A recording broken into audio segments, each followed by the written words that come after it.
마태복음 5장 17절에서 20절 말씀입니다.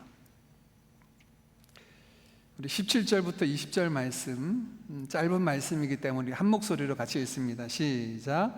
내가 율법이나 선지자를 폐하러 온 줄로 생각하지 말라. 폐하러 온 것이 아니요 온전하게 하려 함이라.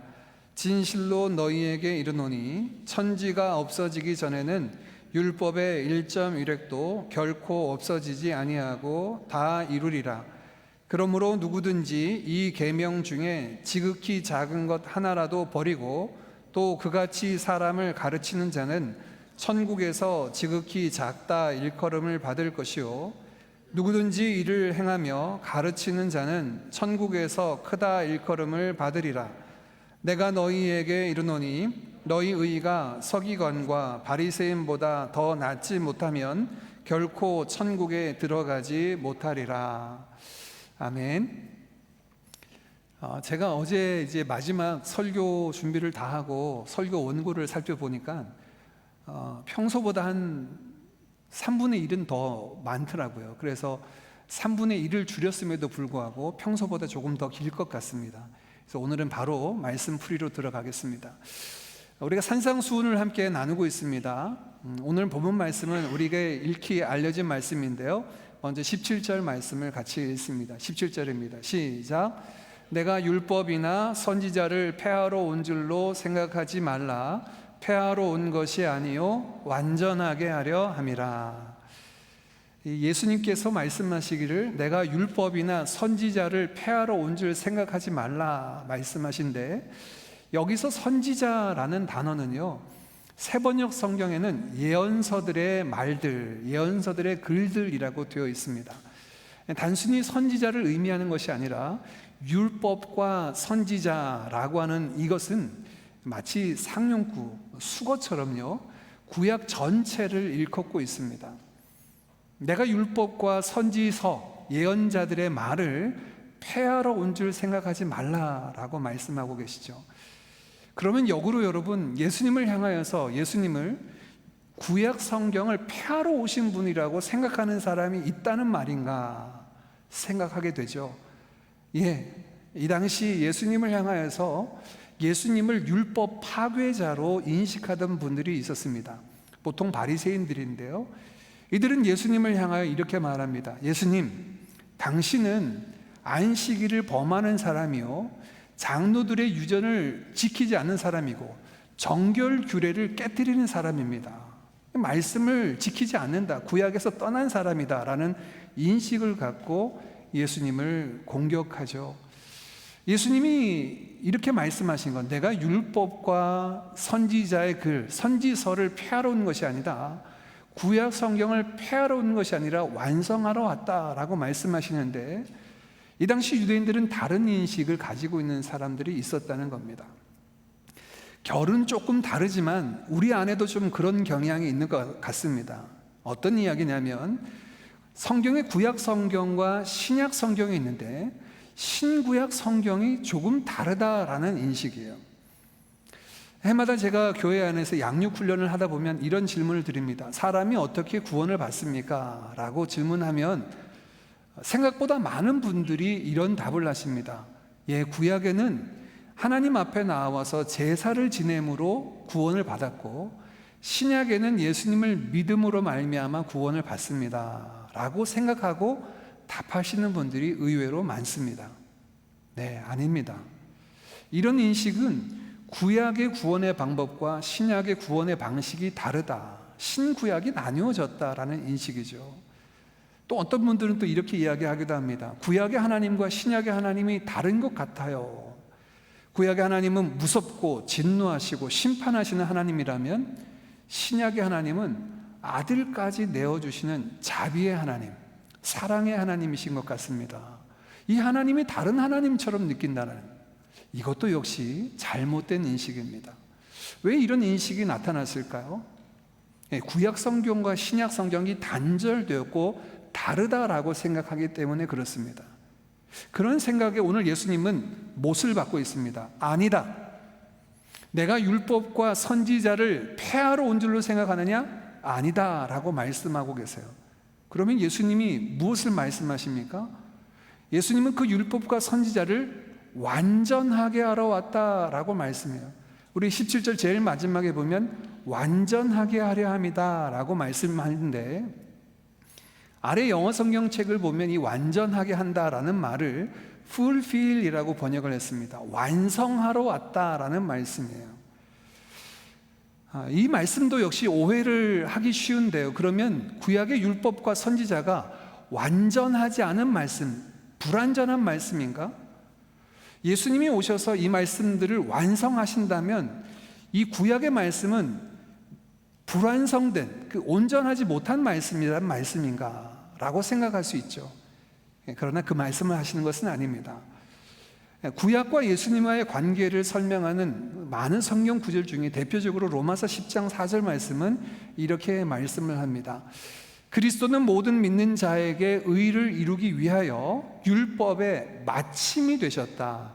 율법의 완성이 되셨다. 율법의 그 최고봉이 되셨다라고 말씀하셔서 예수님께서 믿는 자들의 의를 이루기 위해서, 그들을 구원하시기 위해서 율법의 모든 요구를 충족하셨다라고 말씀을 하고 있어요.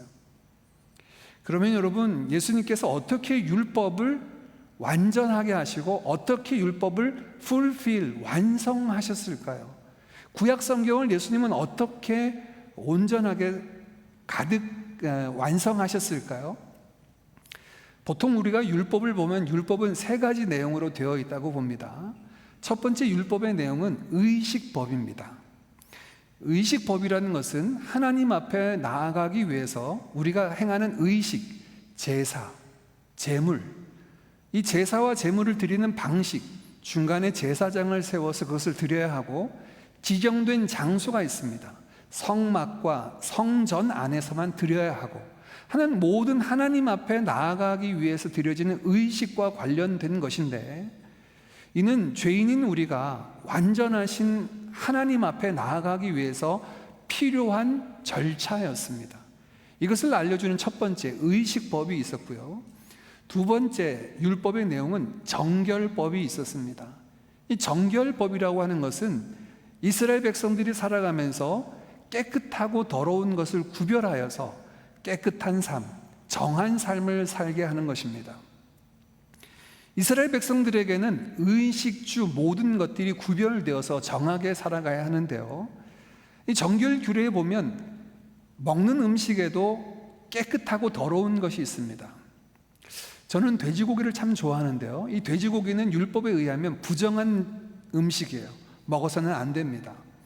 이렇게 먹는 음식 중에도 정하고 부정하고 있고요, 입는 옷에도 그 옷을 볼 때, 옷을 직조할 때 두 가지 실을 가지고 섞어서 옷을 만들지 말라라고 율법은 규정하고 있습니다. 정결 규례입니다. 우리가 살아가면서 입는 옷조차도 섞이지 마라, 한 가지 정한 모습으로 살아가라 하는 교훈을 위해서 한 가지 재질로만 짓도록 만들도록 그렇게 하셨습니다. 집에도 마찬가지입니다. 우리가 살고 있는 거주하는 집에 혹여나 곰팡이균이나 나병균이 일어난다면 그것을 어떻게 처리해야 될지에 대한 규례들이 정결 규례입니다. 반대로 이 정결 규례 안에는 혹시 부정하게 된 사람들이, 하나님의 백성들 가운데 부정하게 된 자들은 그 성문 바깥으로, 영문 밖으로 다 내쫓김을 받는데, 이들이 정결하게 되어서 어떻게 이스라엘 백성들 가운데 다시 돌아올 수 있는가 하는 이 규정까지 정결 규례는 담고 있습니다. 이 두 번째 율법의 내용은 정결 규례. 세 번째 율법의 기준은 시민법 또는 도덕법이라고 하는데요, 저와 여러분이 잘 알고 있는 율법 내용이 있습니다. 10계명 중에 여섯 번째 계명, 살인하지 말라, 살인하지 말라, 간음하지 말라, 도적질하지 말라, 거짓 증거하지 말라, 그리고 마지막 탐하지 말라, 내 이웃의 그 아내나 남종이나 여종이나 그들의 가축을 탐하지 말라, 이렇게 되어 있어요. 자, 이렇게 10계명 6번째부터 5번째부터 10번째까지의 계명 모두가 다 시민법 그리고 도덕법에 관련되어 있습니다. 이 도덕법 규정에는 이 법을 어겼을 때에 치리하는 기준도 되어 있습니다. 눈을 상하게 하는 사람이냐? 그럼 그 사람의 눈을 상하게 해라. 누가 다른 사람이 이를 상하게 했다면 그 사람이 이 역시도 상하게 돼야 된다 하는 눈에는 눈, 이에는 이라고 하는 것 역시 시민법, 도덕법 안에 들어와 있습니다. 자, 오늘 말씀은 이겁니다. 그러면 예수님께서 이 말씀을 어떻게 완전하게 하시고 완성하셨냐는 거예요. 예수님께서 당신이 말씀하십니다. 나는 율법을 폐하는 사람이 아니라 그것을 완전하게 하는 사람이다. 첫 번째입니다. 의식법입니다. 예수님은 의식법을 어떻게 완전하게 했습니까? 이것은 히브리서가 잘 보여주는데요. 히브리서에 보면 구약의 하나님 앞에 나아가는 의식법은 모두가 모형입니다. 무엇을 보여주기 위한? 진짜를 보여주기 위한. 그 진짜가 누구냐면 예수님이에요. 왜냐하면 구약의 의식법은 반복해서 드려야 됩니다. 죄를 지을 때마다, 하나님 앞에 나아갈 때마다, 아침 시간에, 오후 시간에 계속 반복해서 드려야 되는데, 하나님께서 만들어 놓으신 이 한 번에, 단번에 드려지는 온전하고 완전한 제사는 단 한 번만 드려지는 제사, 곧 예수님 당신 자신이 대제사장이 되시고 예수님 자신이 하나님의 어린 양 제물이 되셔서 십자가 위에서 그 살을 찢으시고 피를 흘리심으로 그 의식법을 완성하셨습니다. 그래서 지금 저와 여러분이 더 이상 구약의 율법의 말씀이지만 우리가 그 제사를 지냄으로 하나님 앞에 나아가지 않는 이유는 예수님께서 그 율법을 완성하셨기 때문입니다. 여기서 오해하시면 안 됩니다. 완성하신 것이지 폐지한 것이 아닙니다. 이게 무슨 말씀이냐면 우리는 비록 예수님께서 그 의식법을 당신의 몸으로 친히 대제사장 되셔서 완성하셔서 드리지는 않지만 우리도 하나님 앞에 나아가기 위해서 예수 그리스도의 이름을 힘입어서 나아가요. 예배 때 우리가 함께 성례를 진행합니다. 성찬식을 합니다. 성찬의 의미가 무엇입니까? 왜 우리는 떡과 잔을 나눕니까? 그 의식에 참여하는 거예요. 예수님께서 당신의 피로 세우신 그 완성하신 의식에 참여합니다. 첫 번째, 예수님은 그렇게 의식법을 완성하셨습니다. 두 번째, 정결규례입니다. 역시 마찬가지죠. 우리도 오늘 이 정결규례를 따라 살지 않습니다. 옷 중에 이렇게 순 100% 면옷만 입고 100% 나일론만 입어야 되는 이런 시절을 우리가 살지 않죠. 왜 그렇게 살아가고 있습니까? 왜 구약의 정결규례를 우리가 살지 않습니까? 왜냐하면 요한계시록 말씀에 우리의 모든 더러워진 것을 예수 그리스도 그 피에 씻어 정하게 해서 흰옷 입은 주의 백성이 되었다라고 선언하고 계시죠. 이 정결규례에 있어서 가장 중요한 것이 뭐냐면 접촉법입니다. 이 접촉법이라는 것은 뭐냐면 부정한 것과 접촉하면 부정하게 돼요. 정한 것과 접촉하면 정하게 됩니다. 그래서 시체를 만지거나 부정한 유출병에 걸린 사람들, 피 흘리는 사람들에게 접촉하면 나는 부정한 자가 되기 때문에 진영 바깥으로 나와서 7일 이상 이후에 정결규례를 행하고 들어갈 수 있었습니다. 접촉법입니다. 반대로 정한 곳에 접촉하면 어떻게 될까요? 정해지는 거예요. 대표적으로 이사야가 그랬습니다. 하나님께서 이사야에게 환상을 하나 보여주셨는데 하나님께서 보좌에 앉으신 영광스러운 환상, 그 주변의 그룹들, 천사들이 서서 하나님을 찬양하는 모습을 보게 됩니다. 이 모습을 보았는데 이사야의 반응이 이렇습니다. 화로다. 내가 망하게 되었다. 나는 죽게 되었다. 왜 그렇습니까? 죄인인 자신이 하나님의 영광 앞에 그대로 노출되니 이제 나는 죽게 되었구나 라고 탄식하고 그 마음이 낙심될 때 하나님께서 어떻게 하십니까? 제단의 숯불을 가지고 와서 그 입술에 대십니다. 그리고 너가 이사야 네가 정하게 되었다라고 말씀해요. 이사야를 정하게 하시는 방법이 하나님 앞에 제사 드리는 그 정한 것들 중에 제단 숯불을 가지고 와서 그에게 접촉하심으로 그를 정케하십니다. 이게 정결규례 안에서 중요한 부분인데요. 저와 여러분은 예수 그리스도 안에 거합니다. 이달 11월 암송 말씀 골로새서 2장 6절 7절 우리는 그리스도를 믿음으로 그 안에 뿌리를 받고 세움을 입어 예수 그리스도 안에서 우리는 거하는 자입니다. 그에 의해서 우리는 정하게 되었어요. 그래서 우리가 더 이상 정결 규례를 하지 않아도 됩니다. 그런데 역시 마찬가지입니다. 그러면 예수 그리스도 안에서 우리가 정하게 되었다고 아무거나 막 해도 되냐? 이건 아닙니다. 이 정결 규례가 규례를 통해서 정해질 필요는 없이 예수님을 통하여 우리가 정하게 되었다면 정결한 자로 거룩한 자로 살 것이 요구되죠. 이것이 신약에서 우리에게 말씀하시는 거룩하라라고 명령하시는 말씀입니다. 세 번째입니다. 예수님은 정결 규례도 친히 자신의 피로 우리를 씻어 정하게 하심으로 정결 규례도 완성하셨습니다. 세 번째, 시민법, 도덕법을 예수님은 어떻게 완성하셨을까요? 예수님은 이 도덕법과 시민법을 우리에게 다시금 그 기준을 말씀하시면서 그 법대로 살아가도록, 우리 스스로는 그것이 불가능합니다. 왜냐하면 죄악된 본성은 자기 중심적으로 살아가거든요. 내 생각, 내 판단, 내가 원하는 대로 살아가요. 근데 예수님께서는 우리로 하여금 이 도덕법에 합당한 자로 세워가시기 위해서 우리에게 놀라운 선물을 하나 주십니다. 그분이 바로 성령님입니다. 성령님을 저와 여러분 안에 내주하셔서 그 성령으로 하여금 우리로 하여금 어떤 것이 옳고 그른지를 알려주시는 진리의 영으로 선악을 분별하고 옳은 것을 분별하도록 이끄실 뿐만 아니라 성령으로 하여금 저와 여러분의 생각과 마음을 주관하셔서 하나님 앞에 더러움이 없는 경건하고 거룩한 자로 살아가도록 늘 우리를 다스려 주시는 분, 주의 영을 우리에게 더하셔서 우리로 하여금 하나님 앞에 온전한 자로 세워가시는 것이 예수님께서 완성하신 율법과 선지자를 완성하러 오셨다라고 하시는 말씀의 성취입니다. 그러니 여러분 보십시오. 오늘 예수님께서 말씀하시는 것은 틀림이 없습니다. 나는 율법과 선지자를 폐하러 온 것이 아니다.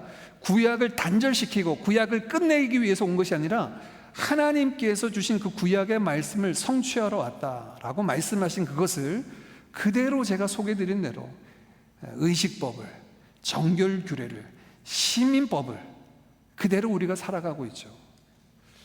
저와 여러분이 구원을 받았음에도 불구하고 어떤 분이 그렇게 얘기합니다. 구약의 10계명을 우리가 지켜야 됩니까? 네, 지켜야 됩니다. 왜요? 세 번째, 그것이 하나님 나라 백성으로 살아갈 기준이기 때문이에요. 첫 번째 의식법과 정결법은 예수님께서 친히 자신의 몸으로 자신의 피로 이루셔서 우리에게 적용시키셨다면, 도덕법은, 시민법은 주의 성령을 우리에게 더하심으로 지금 이루어가고 계시고 끝날에 완성하시겠다고 선언하고 계십니다. 이것이 저와 여러분이 천국을 사모해야 될 이유입니다. 하나님 나라를 사모해야 될 이유가 어디에 있습니까? 이 끝날에 예수님께서 구약에 말씀하신 모든 바를 다 이루실 것을, 우리의 삶 가운데 이루실 것을 믿기 때문입니다. 하나님의 말씀은 완전합니다. 이 완전한 하나님의 말씀은 구약에 주셨는데, 구약 성경을 주셨음에도 불구하고 이스라엘이 그거를 순종하지 못하고 제대로 받지 못하자 신약을 주실 수밖에 없었다가 아닙니다. 잘못된 이해입니다. 예수님께서 제자들에게 말씀하십니다. 너희가 영생을 얻고자 성경을 상고하거니와 구약 성경을 살펴보거니와 이 성경이 내게 대하여서 증언하고 있다. 즉 다시 말씀하면 구약에 주신 제사 규례, 의식 규례도 오실 예수님이 누구신지를 보여주기 위한 도구였고요. 정결 규례도 예수 그리스도 안에서 정하고 새롭게 될 것이 무엇인지를 보여주기 위한 말씀이었고, 도덕법 역시 하나님 나라 백성으로 살아갈 삶이 무엇인지를 우리에게 펼쳐서 보여주시는 내용입니다. 그러니 그 말씀은 폐기된 것이 아닙니다. 예수님이 오셔서 구약의 모든 규정이 다 없어진 것 아닙니다. 오늘날 우리는 성찬을 행하고 예배 때마다 나와서 예수 그리스도 그분의 이름을 힘입어 나아감으로 그것을 경험하고 중보자 예수 그리스도를 의지함으로 그 속에서 누리고 있는 것입니다.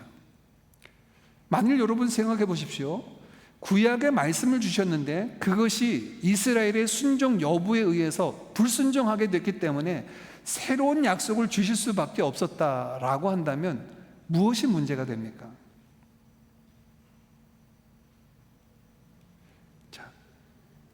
안 졸고 계시죠?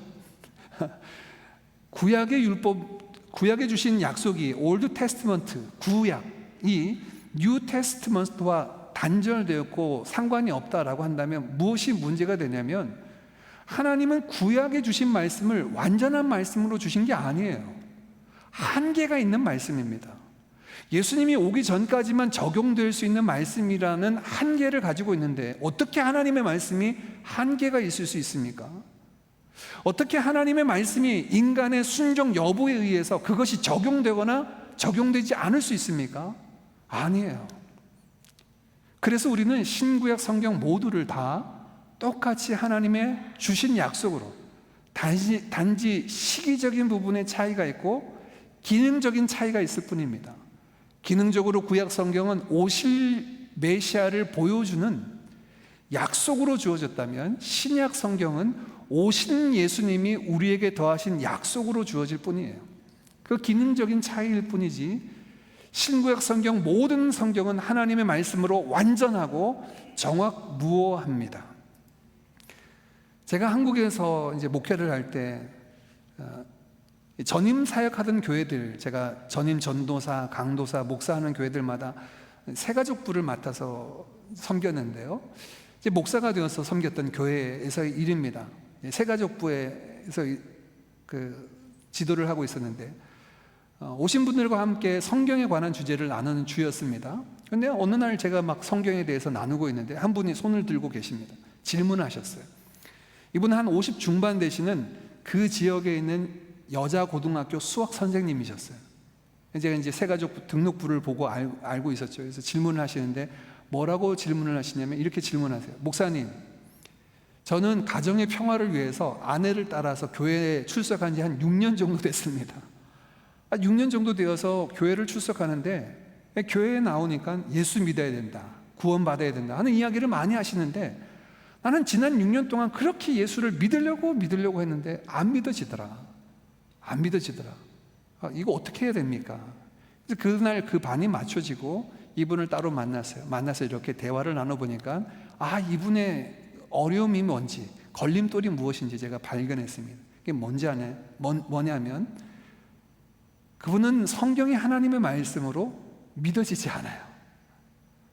성경이 하나님의 말씀으로 믿어지지 않으니까 세상을 만드신 하나님의 창조 이야기도 믿어지지 않고, 거기 안에 타락했다는 말씀도 믿어지지 않고, 예수님이 구원자로 오셨다, 특별히 예수님이 오셔서 처녀 마리아에게 나셨다, 도대체 이야기는 믿어지지가 않습니다. 맞아요. 성경이 하나님의 말씀으로 믿어지고 고백되어지지 않으면 믿음으로 나아갈 수가 없습니다. 저와 여러분의 믿음은 1차적으로 대상은 하나님과 예수님을 향한 믿음이지만 성경이 믿어지는 것부터 시작이 되는데, 이것은 하나님께서 우리에게 우리의 눈을 뜨게 하시고 성경을 이해할 뿐만 아니라 믿어지게 하시는 것부터 출발을 하는 겁니다. 이 성경이 믿어지면 이제 그 믿음이 싹트기 시작하는 거예요. 또 다른 경우가 있었습니다. 그때도 이제 다른 반이었는데 똑같이 성경에 관해서 나누고 있는데 어떤 분이 또 손을 들고 질문해요. 목사님, 저는 구약은 이스라엘의 역사이기 때문에 구약 성경은 안 봅니다. 신약 성경 예수님에 관한 복음만 보면 되지 왜 우리가 남의 나라 역사를 봐야 합니까? 그래서 저는 구약 성경을 안 봅니다. 이렇게 말씀하시는 거예요. 이분도 이제 따로 만나서 이야기를 나눠보니까 어디에 걸림이 있냐면 모든 성경이 하나님의 말씀이라는 사실에 대해서 걸림이 있는 거예요. 그것 때문에 그냥 단순히 구약 성경은 그냥 이스라엘의 단편적인 민족의 역사이다라고 생각하지, 그 이면에 면면이 하나님께서 자기 자신을 계시하시고 구원의 메시지를 주셨다는 사실을 인정 안 하면 온전한 믿음으로 나아갈 수 없어요. 우리의 믿음은 신구약 성경 모두가 하나님이 주신 정확무어한 하나님의 말씀으로 이 모두를 통하여 하나님이 어떤 모습으로 자기를 계시하셨고 그것을 성취해 가시는가를 확인하는 것이죠. 예수님은 분명히 말씀하십니다. 나는 율법의 파괴자가 아니야. 나는 율법의 완성자야. 그런데 여러분, 이 17절 말씀에 보면 참 놀랍습니다. 예수님께서 뭐라고 말씀하셨냐면 나는 율법과 선지자를 폐하러 온 것이 아니다, 왔다라는 표현을 쓰십니다. 이 왔다라는 표현을 많은 학자들은 그렇게 봐요. 왜 예수님께서 내가 율법을 폐하러 온 것이 아니라 완전하게 왔다고 표현하실까? 왜냐하면 이 오다라는 표현은 예수님이 근본적으로 이 구약의 율법과 선지자의 수여자, 우리에게 베풀어 주신 하나님이신 그분이 이 율법과 선지자의 글을 완성하시기 위해서 그것을 다시 오신 분으로 자기를 계시하고 나타내시는 단어로 이해합니다. 예, 옳습니다. 예수님이 오셨는데 율법과 선지자의 모든 글을 우리에게 주신 제2위 하나님이신 성자 하나님이신 예수 그리스도께서 이 땅에 오신 이유는 그 모든 것들을 완성하시기 위해서, 온전하게 하기 위해서, 저와 여러분의 연약함과 부족함과 상관없이 당신 자신이 그것을 성취하시기 위해서 오셨다라고 말씀하시며 이 성경의 권위를 못 받고 계시죠. 이어진 18절 말씀은 한 번 더 그 중요성을 이야기합니다. 우리 18절 말씀도 같이 읽어봅니다. 시작. 진실로 너희에게 이르노니 천지가 없어지기 전에는 율법의 1.1획도 결코 없어지지 아니하고 다 이루리라. 아멘. 예수님 당시에 말씀하신 이 율법, 구약 성경이라고 하는 것은, 성경은 구약 성경밖에 없었죠.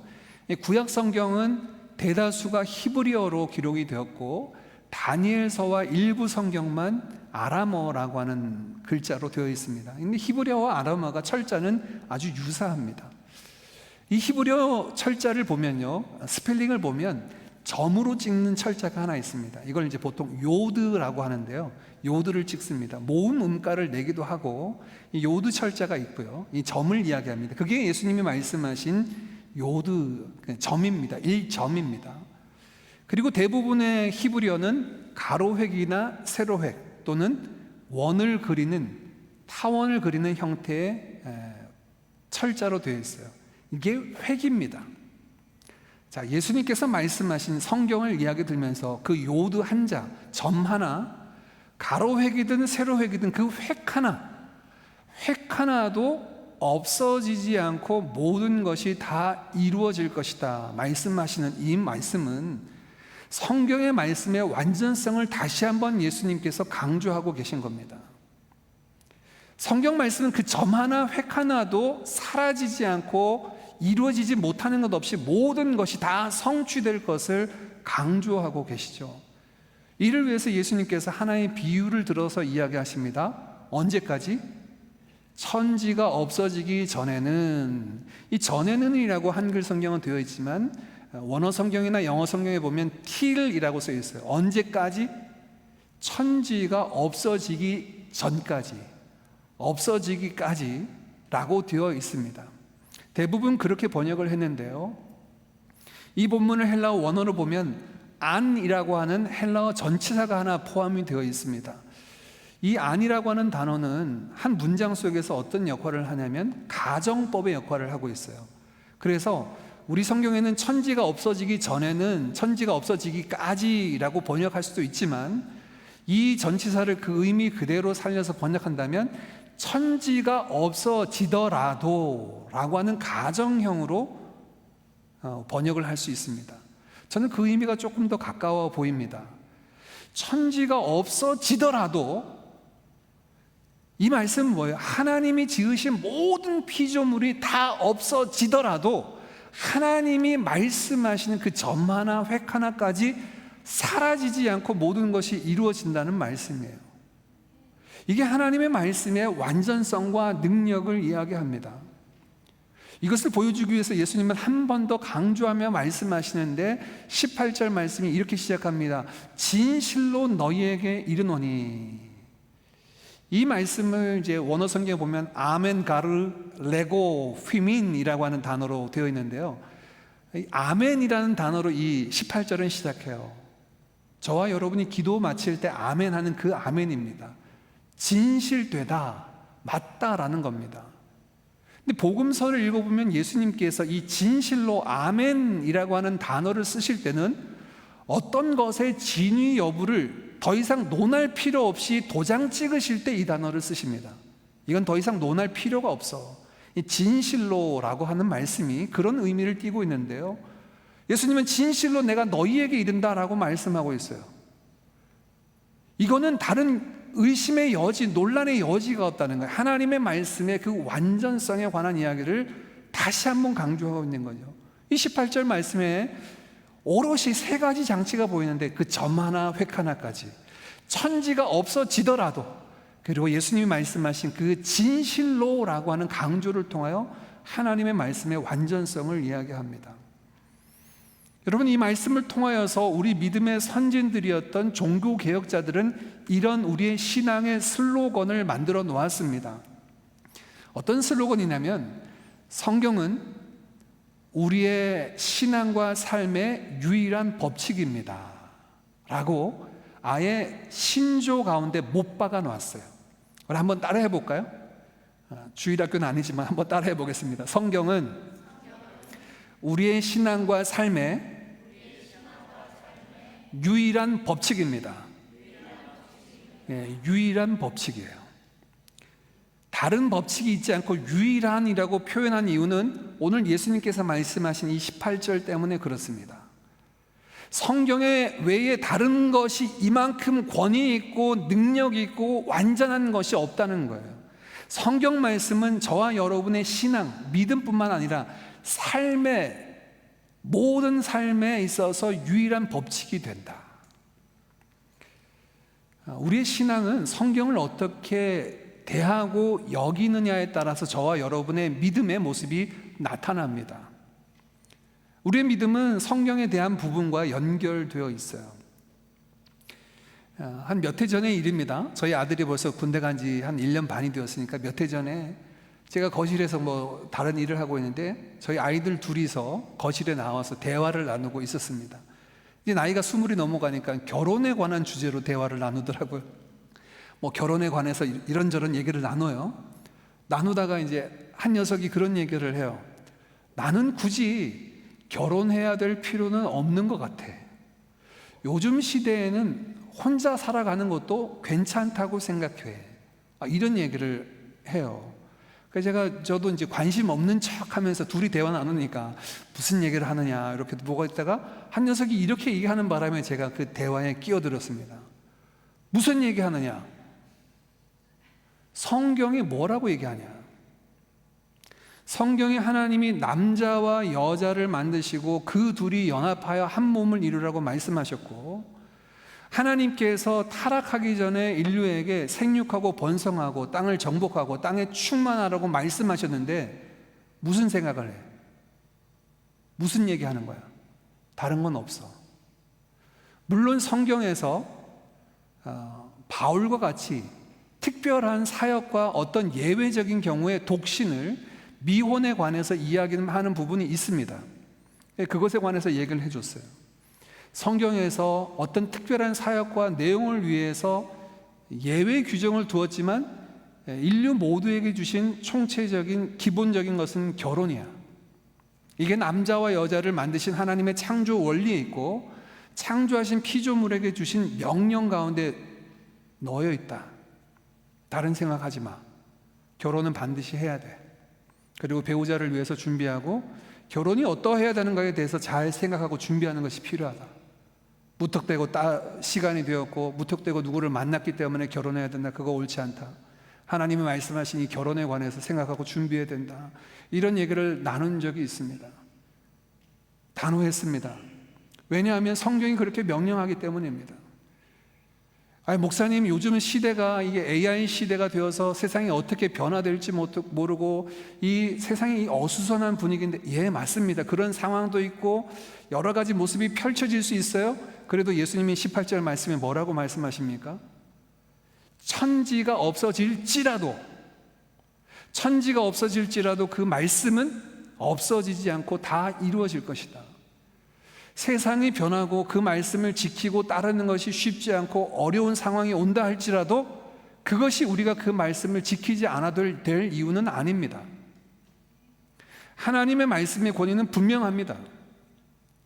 우리의 취사 선택 여부와 상관없어요. 내가 그것을 좋아하고 내가 싫어하고 내가 그것을 인정하고 인정하지 않고 여부와 상관없어요. 우리가 하나님의 말씀의 권위를 인정 안 한다고 하나님의 말씀이 안 됩니까? 그렇지 않죠. 이 하나님의 말씀에 관한 부분들을 이어서 예수님은 더 나아가서 두 가지 경우를 통해서 우리에게 경고하고 계신데요. 19절 말씀입니다. 그러므로 누구든지 이 계명 중에 지극히 작은 것 하나라도 버리고 또 그같이 사람을 가르치는 자는 천국에서 지극히 작다 일컬음을 받을 것이고 누구든지 이를 행하며 가르치는 자는 천국에서 크다 일컬음을 받으리라. 자, 19절 말씀 첫 번째입니다. 예수님께서 말씀하시기를 어떤 사람이 이 계명 중에 지극히 작은 것 하나를 소홀히 여겨서 버리고 그것을 지키지 않고 또 그같이 다른 사람을 가르치는 자는 천국에서 지극히 작다 일컬음을 받을 것이다 라는 말씀이에요. 그럼 계명 중에 크고 작은 계명이 있을까요? 하나님의 명령 중에 큰 명령이 있고 작은 명령이 있을까요? 이건 우리의 인식입니다. 야고보서 말씀에 보면 이렇게 말씀합니다. 하나님의 계명 중에, 하나님의 명령 중에 작은 것 하나라도 어기게 된다면 그 계명 전체를 어긴 거와 같다. 이 말씀은 무슨 말씀입니까? 계명에, 하나님의 명령에 경중 없이 우리에게 주신 모든 하나님의 말씀은 모든 것이 권세 있고 권위 있는 말씀으로 주어진 것입니다.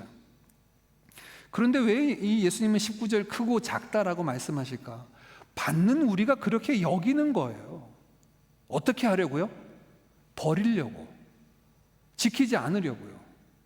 예를 들면 10계명 중에 6번째 계명이 살인하지 말라는 계명입니다.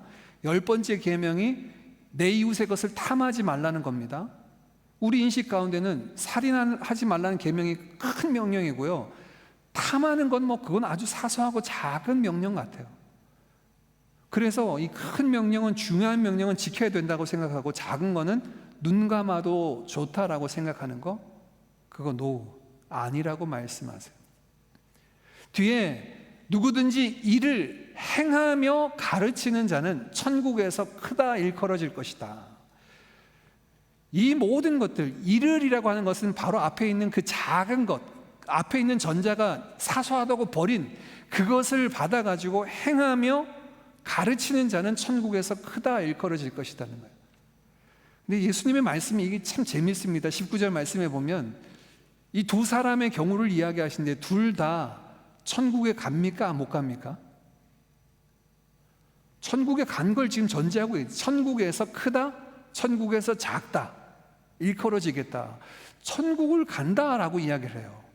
다른 얘기로 이야기하면 어떻게 보면 우리가 하나님의 말씀에 신자들에게 주시는 말씀이죠. 신자이면서도 하나님의 말씀을 가볍게 여기고 하나님의 말씀에 대해서 취사 선택하고 있는 사람에 관한 이야기를 전자로 지금 이야기하고 있다는 거예요. 둘 다 천국 갈 수는 있어요. 그런데 천국에서 그 상급이 다르다는 거예요. 일컬어지는 게 다르다는 거예요.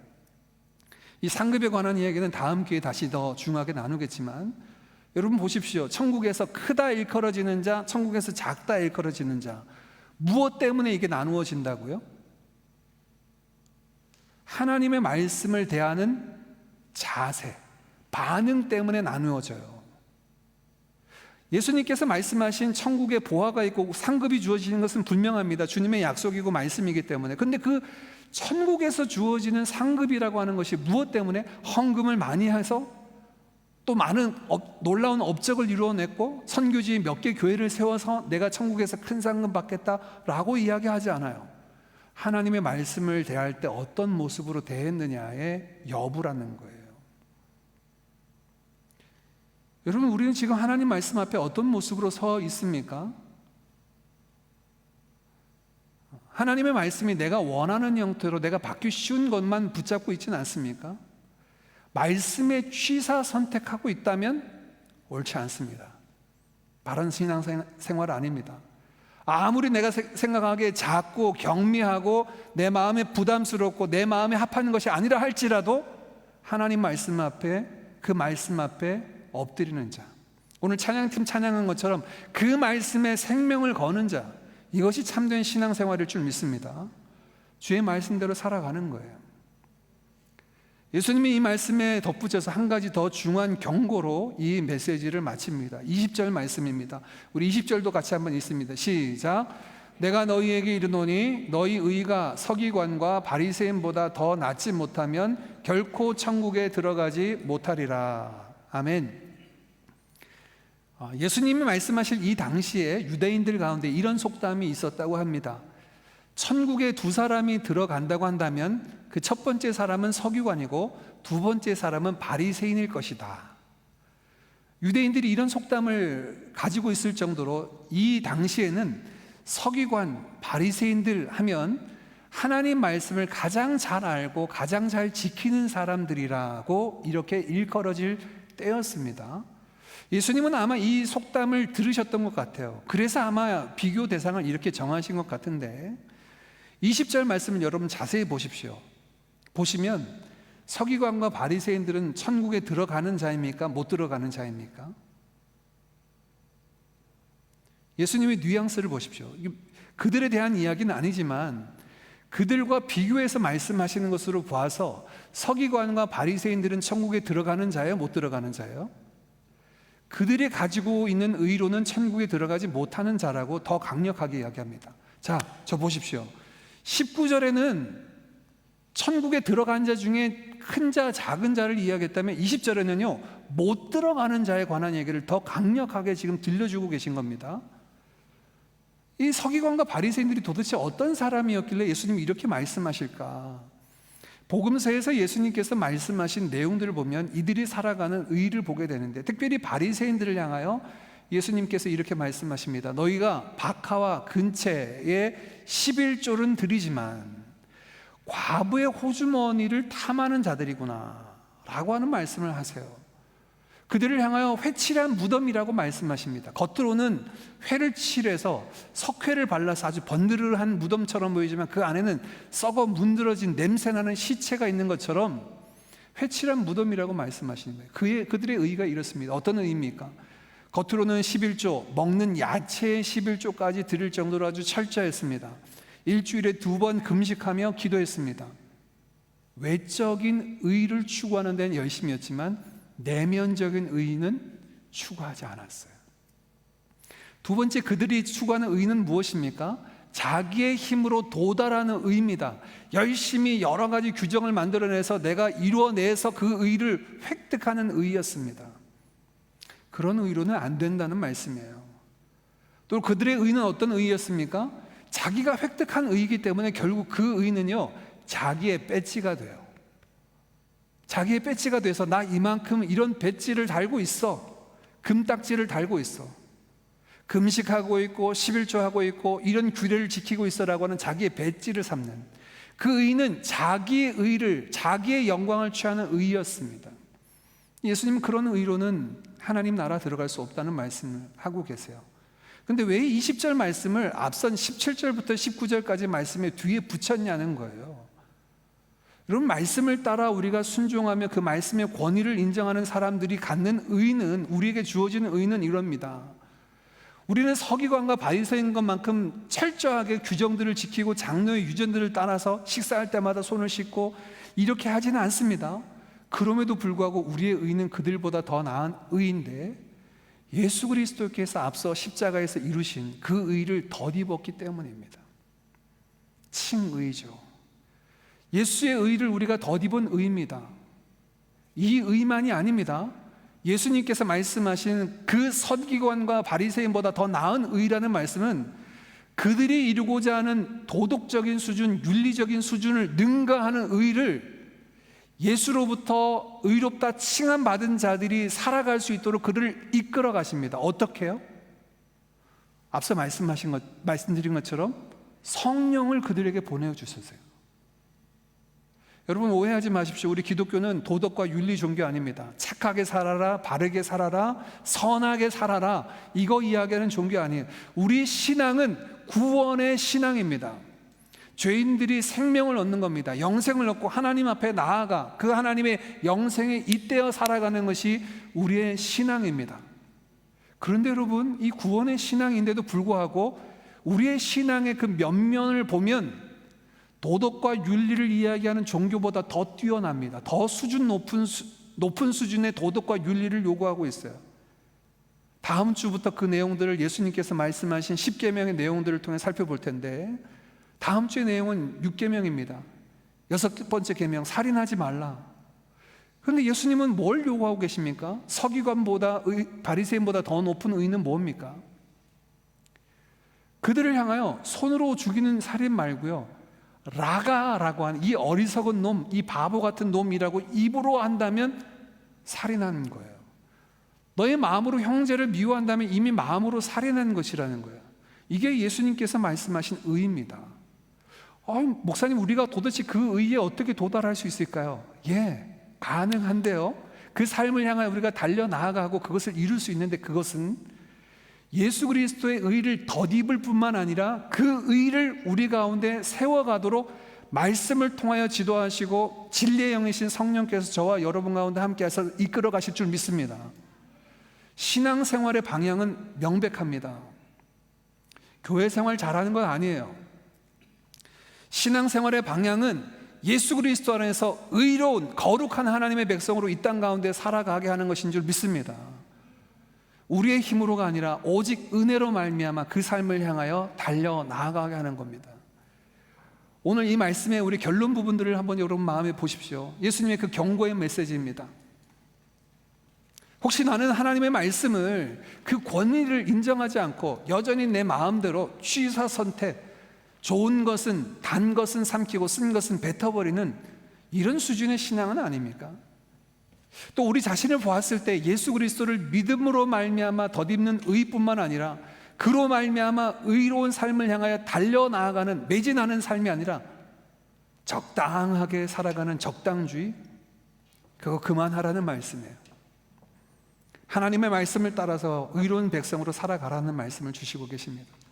그 말씀을 향하여 달려나아가는 우리가 되기를 주님의 이름으로 축복합니다. 함께 찬양.